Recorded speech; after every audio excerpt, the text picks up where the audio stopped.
आप संत रामपाल जी महाराज के पोते हैं, आप तो खुद परिवार से हैं।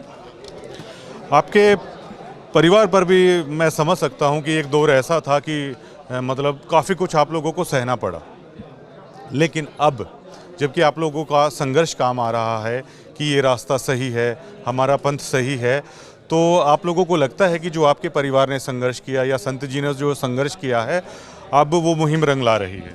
जी बिल्कुल, सारा संघर्ष तो संत रामपाल जी महाराज जी ने ही किया है और वो भगवान हैं, क्योंकि ऐसे कार्य आम लोग नहीं कर सकते। आज के समय में, कलयुग के समय में किसी से 5 रुपए नहीं छूटते।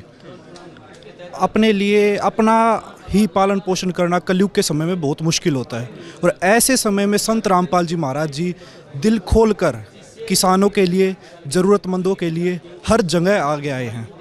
चाहे आप ब्लड डोनेशन कैंप लगा लो, या जितनी भी इस पृथ्वी पर जितनी भी संसार को किसी भी तरह की आपदाई, संत रामपाल जी महाराज जी सबसे आगे खड़े मिले हैं, और वो पूर्ण संत और पूर्ण भगवान हैं।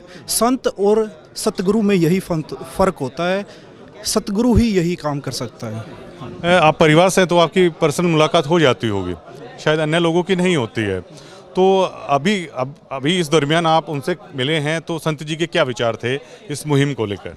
संत जी के अब नहीं, शुरू से ही हम देखते आ रहे हैं, शुरू से ही संत रामपाल जी महाराज जी के यही विचार थे कि बच्चों, हम एक रोटी कम खा लेंगे, हम एक टाइम पे रोटी खा लेंगे, लेकिन जो आपदा के समय में, अब जैसे किसानों के ऊपर आपदा आई, तो संत रामपाल जी महाराज जी ने बोला कि बच्चों, हम एक टाइम रोटी कम खा लेंगे, लेकिन अब जो हमारा समय है वो किसानों के साथ कंधे से कंधा मिलाकर चलने का है।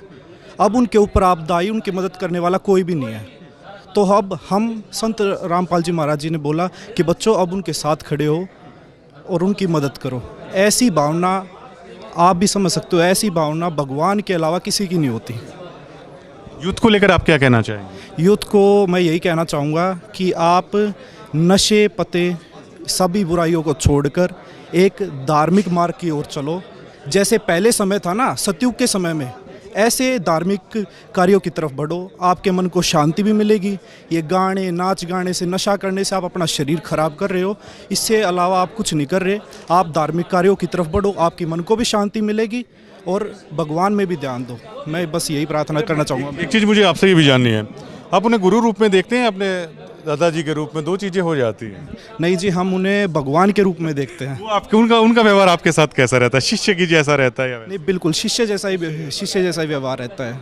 कल महम में बड़ा अच्छा सम्मान हुआ संत जी का, सोचा नहीं था कभी ऐसा होगा। जी बिल्कुल, संत रामपाल जी महाराज जी ने जो कार्य किए, इतनी मुहिम चलाई संत रामपाल जी महाराज जी ने, जो महम 24 चबूतरे पे जो खाप आई थी, उन्होंने संत रामपाल जी महाराज जी को सम्मानित किया। उनका हम कोटि कोटि धन्यवाद करते हैं कि उन्होंने समझा, उन्होंने पहचाना कि हाँ, ये कार्य सिर्फ भगवान ही कर सकते हैं, भगवान के अलावा कोई नहीं कर सकता। जो खाप पंचायत वहाँ आई, जो ग्रामवासी वहाँ आए, उनका हम सतगुरु रामपाल जी महाराज जी की ओर से और हमारी तरफ से कोटि कोटि धन्यवाद करते हैं। शुक्रिया भाई। सत साहिब जी।